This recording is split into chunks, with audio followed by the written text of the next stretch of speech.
Bom dia, eu sou Luiz Quadrado, professor da nefrologia, e hoje nós vamos falar sobre semiologia da insuficiência renal. Vamos falar sobre a importância, falar sobre a insuficiência renal assintomática, uma pequena pincelada na diferenciação de insuficiência renal aguda e crônica, e vamos listar as manifestações clínicas da insuficiência renal. Inicialmente, a sua importância. Temos aqui o gráfico de crescimento da nossa diálise aqui em Botucatu. O que os senhores podem observar é que há uma elevação muito rápida desses pacientes, ou seja, um número contingente de pacientes que necessita de diálise para se manter vivo está aumentando de maneira assustadora. Mas isso é aqui em Botucatu? Não, é no Brasil inteiro. Mas é só no Brasil inteiro? Não, é no mundo inteiro. E por que ocorre esse aumento tão grande de pacientes em diálise? Diabetes e hipertensão perfazem 70% das causas de doença renal crônica e dos brasileiros em diálise. O que ocorre? Com o aumento da expectativa de vida, as doenças crônico-degenerativas, principalmente diabetes e hipertensão, acabam aumentando em número. E com isso, aumentando o número de pacientes em diálise. E, além disso, os pacientes dialíticos estão cada vez mais idosos. Muito bem, nós vamos falar de sintomas do aparelho urinário. Porém, aqueles pacientes que estão em diálise são apenas a ponta do iceberg de um contingente muito maior de pacientes.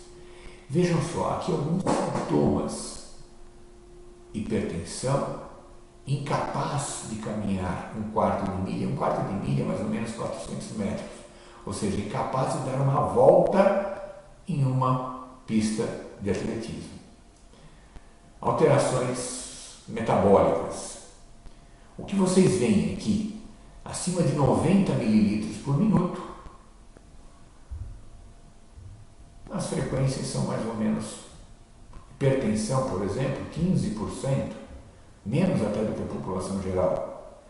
Entre 60 e 90, hipertensão aumenta um pouquinho, mas, por exemplo, incapaz de andar um quarto de milha, mais ou menos igual. Entre 30 e 60, aumenta muito a elevação da pressão arterial, porém, sintoma mesmo, ou seja, esse sintoma do paciente ser incapaz de andar um quarto de milha, não aparece. Ele vai aparecer com mais contundência abaixo de 30 ml por minuto. Ou seja, aí sim essa barrinha roxa aumenta. O que eu quero dizer com isso? Não é só esse sintoma de incapaz de andar um quarto de milha ou 400 metros que aparece abaixo de 30 ml por minuto. O que ocorre é que os sintomas da insuficiência renal, eles costumam aparecer apenas abaixo de 30 ml por minuto. Ou seja, qual é a filtração glomerular normal? Mais ou menos 100 ml por minuto. 30 ml por minuto, quanto que é? Mais ou menos 30% da função renal. Quer dizer, quando o paciente vai sentir alguma coisa, ele já perdeu 70% da função renal. E vamos entender aqui, abaixo de 30 ml por minuto, essa linha, daqui para baixo nós temos uma frequência pequena da população, apesar de crescente, uma frequência pequena. Mas a doença renal crônica em níveis menos intensos, ela é muito mais frequente do que isso. Temos aqui a classificação moderna do estadiamento da doença renal crônica. Nós temos aqui, vejam lá, acima de 105 ml, entre 90 e 104, abaixo de 90, abaixo de 60, abaixo de 30, abaixo de 15. Então nós temos que este contingente apenas que sente alguma coisa, ou seja, nós vamos falar a respeito destes pacientes. Ainda, pacientes com elevação muito grande da proteinúria também podem apresentar manifestações clínicas, mas aí não decorrente da insuficiência renal, mas decorrente da própria proteinúria. A doença renal crônica, então, ela ocorre com sintomas inespecíficos. Vejam só o sintoma que eu listei anteriormente, que abaixo de 30 ml por minuto começa a aparecer. Ser incapaz de andar 400 metros. E um paciente idoso, como que ele vai? Olha, até semana passada eu dava a volta olímpica, hoje eu não dou. Ele não fala isso. Então o sintoma é inespecífico. E, mais importante, tardio. Não a dor renal. A dor renal, ela é uma manifestação, via de regra, de problemas urológicos. Algumas glomerulonefrites podem dar alguma dor surda e pouco intensa, mas isso também não é tão frequente assim. Dor, via de regra, é um problema urológico que não causa, normalmente, queda importante da função renal. Pode causar, mas é menos intenso. E esses sintomas não têm relação com o diagnóstico da doença renal subjacente. Então, são sintomas, por exemplo, o paciente é diabético. Não dá para saber se o diabético tem insuficiência renal ou não pelos sintomas do diabetes. Vai se acrescentar alguns sintomas próprios da doença renal, que são o cansaço, alterações, muitas vezes de apetite, e alterações muito subclínicas. Assim, vejam só, nós vamos falar mais de sintomas e sinais. Porém, é importante que vocês saibam que é mandatório realizar exame de creatinina e análise urinária em todo portador de hipertensão ou diabetes. Quem é diabético ou hipertenso, anualmente tem que colher uma creatinina no exame de urina do tipo 1. Se você for esperar desses pacientes que eles tenham manifestações clínicas para você diagnosticar insuficiência renal, você vai perder um grande contingente de pacientes. Então, a primeira mensagem dessa aula, em pacientes com hipertensão ou diabetes, além de portadores de outros fatores de risco para a doença renal crônica, quais sejam idade, tabagismo, doença cardiovascular, afrodescendentes, nesses pacientes é importante fazer a busca ativa da doença renal crônica, não esperando os sintomas. Uma pequena palavra sobre insuficiência renal aguda e crônica. Na insuficiência renal aguda, a história clínica é um pouco diferente. O paciente normalmente tem um fator desencadeante daquela insuficiência renal aguda. Na crônica, é um paciente que tem esses fatores de risco que eu já falei, pode ter tido uma doença glomerular específica, né? Porém, ele normalmente é um paciente de ambulatório. Mas a diferenciação da insuficiência renal aguda e crônica, ela demanda muitas vezes exames complementares e uma história muito bem detalhada. Porém, as manifestações da uremia, elas são, a fisiopatologia das manifestações e as manifestações em si, elas são comuns à insuficiência renal aguda e crônica. Clinicamente é importante a diferenciação das duas. porém as manifestações são comuns. Assim, nós vamos falar sobre essas manifestações. Inicialmente, vamos recordar o que o rim faz. O rim tem a função de excreção, ou seja, desintoxicação. Ele joga fora a ureia e a creatinina, e não só a ureia e a creatinina, mas uma porção de outras toxinas que, caso não sejam excretadas, vão causar um síndrome de intoxicação endógena, que é a uremia. Segundo, ele regula o volume, ou seja, regula a água e sódio. Regula os eletrólitos, sódio, potássio, cálcio, fósforo, magnésio. Ele regenera o bicarbonato. Ele regula a pressão arterial. Via eritropoetina, vocês lembram que o rim produz a eritropoetina, que é o hormônio que estimula a eritropoese. E também é responsável pelo remanejamento ósseo.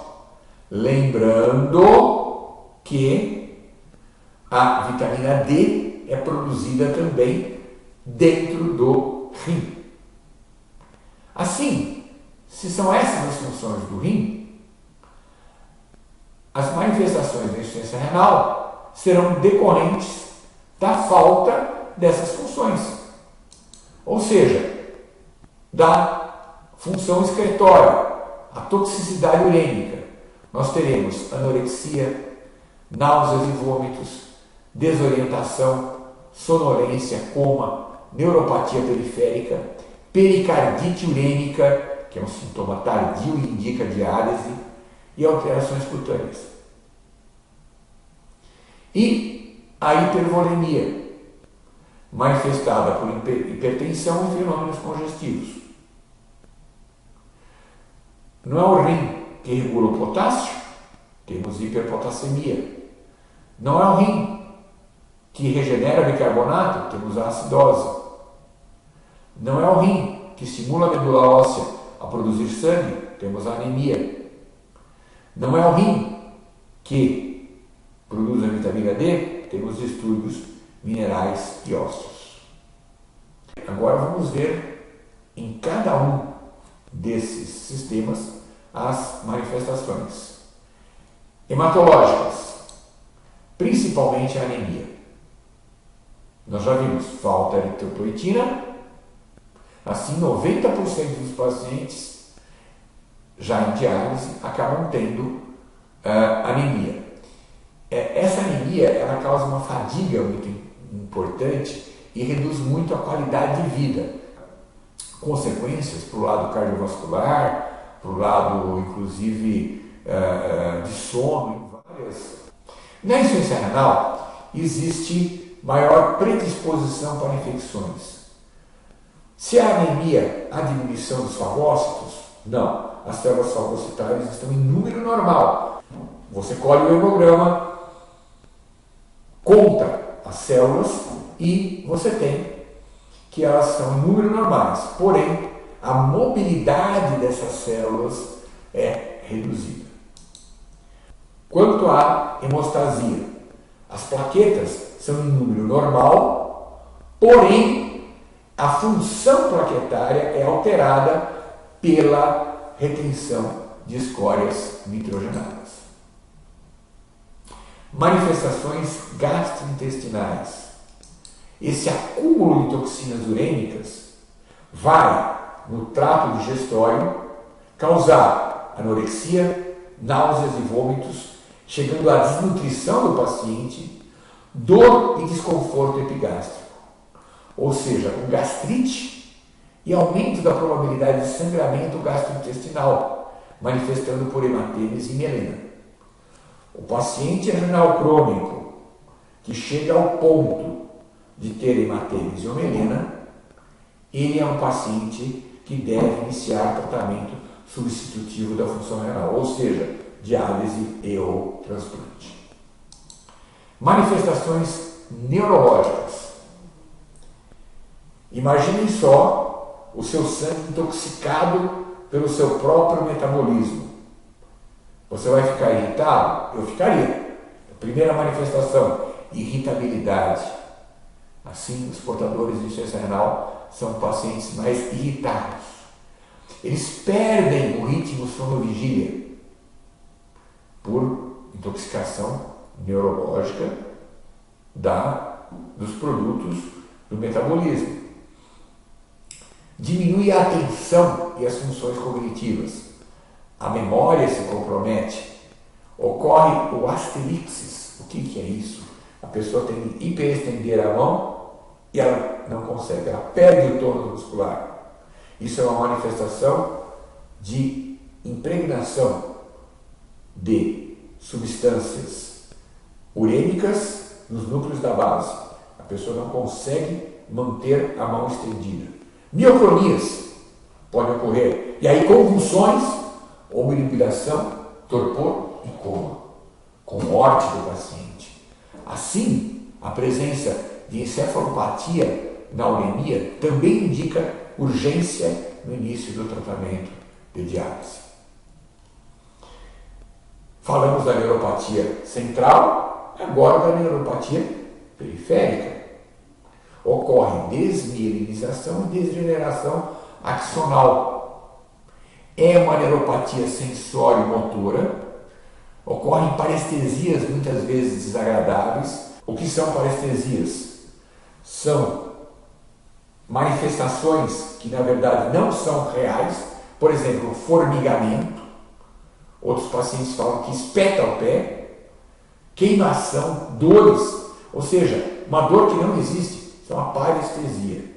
E pode ocorrer atrofia muscular. Assim, nós temos manifestações neurológicas centrais e periféricas na doença renal crônica. Osteoarticulares. Nós falamos que os rins produzem a vitamina D, mas eles também excretam o fósforo.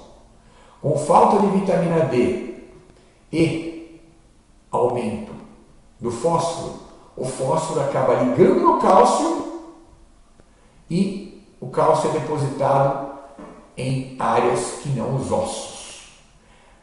Assim, nós temos pacientes cujos ossos estão desmineralizados e os vasos passam a ser mineralizados. Então, cronicamente, com esse processo crônico de acúmulo de fósforo e falta de vitamina D, ocorre a desmineralização óssea e a calcificação de partes móveis. Assim, os pacientes podem ter dor óssea, fraturas espontâneas e calcificações vasculares que podem levar, no decorrer de anos, a eventos cardiovasculares e morte.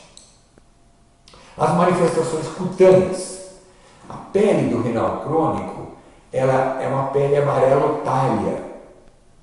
Ela é amarelada, mas nós conseguimos notar que esse amarelo não é a icterícia.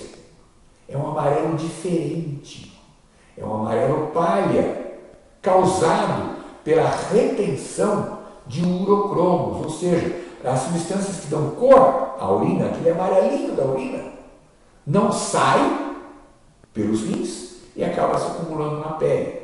Interessantemente, os portadores de insuficiência renal, eles acabam vendo que a urina deles é clarinha, bonitinha, que urina linda, clara. Porém, essa urina clara não é tão adequada porque os urocromos não estão saindo, estão se acumulando e ficam na pele. Além disso, a pele pode ficar escura, com um cinza bronzeado estranho.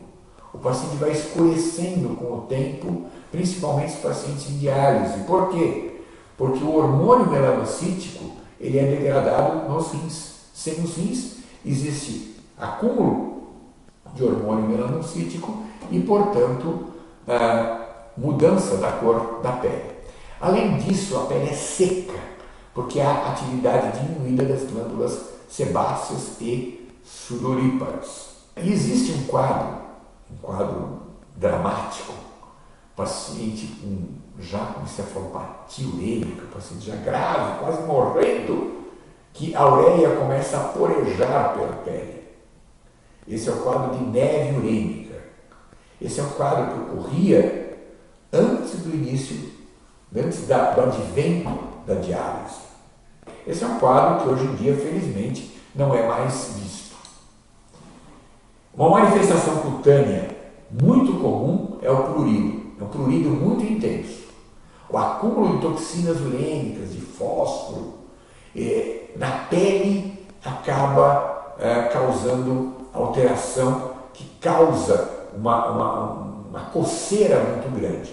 Então, é típico um paciente amarelo pália e que se queixa de coceira. Essa coceira é decorrente da insuficiência renal. Essas lesõezinhas aqui que vocês veem, né, decorrentes da escarificação de tanto coçar, muitas vezes as pessoas confundem com escabiose, mas não é. A uremia pode dar um quadro cutâneo muito semelhante à escabiose, porém não é escabiose. E o edema? Obviamente aqui nós temos uma perna edemaciada, um paciente com insuficiência renal. Manifestações cardiovasculares. E aí eu queria falar da mais tardia, mas a mais grave, que é a pericardite.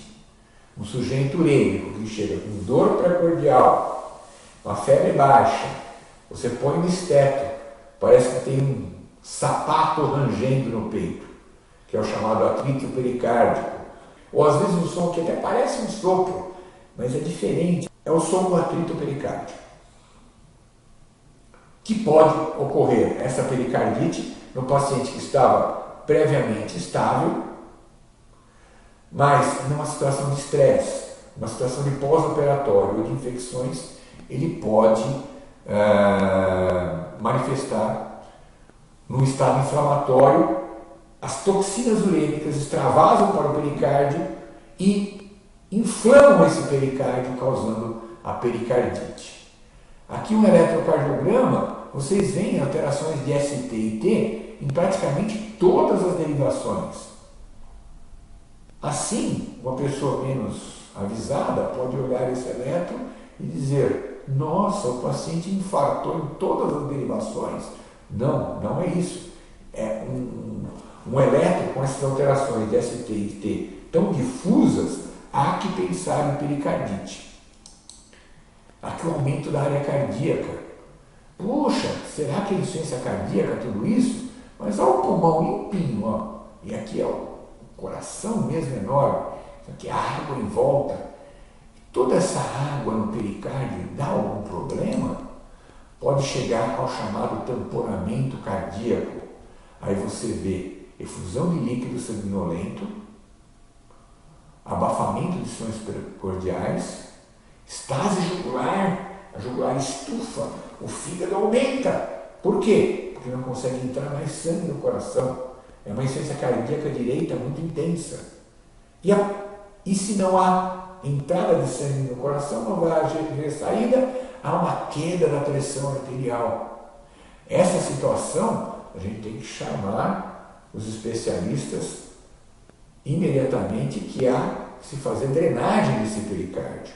Porém, é importante um diagnóstico um pouco mais precoce e que se comece a diálise nesse paciente para evitar chegar nessa situação.